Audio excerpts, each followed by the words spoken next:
Hindi na lang sa mga riding in tandem dapat mag-ingat sa San Juan ang mga nang-hold up sa isang lalaki.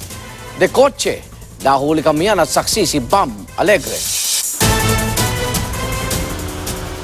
Nakunan sa CCTV ang dalawang lalaki na ito na bumaba sa isang kotse sa Villamor Street, Barangay Tibagan, San Juan. Pasado na sa 10 ng gabi nitong Lunes. Agad silang lumapit sa isa pang naglalakad na lalaki at sabay nilang tinutukan ng patalim at baril ang biktima.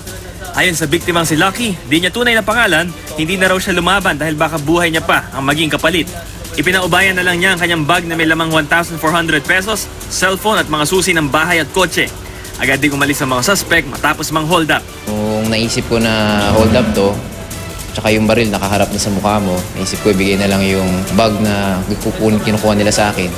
Ano ba naman ang bag sa buhay ko, di ba? Napost ang CCTV footage sa Facebook para pag-ingatin ang mga residente sa kanilang barangay. Lalo't tila minanmanan ng mga suspect ang biktima bago siya pagnakawan.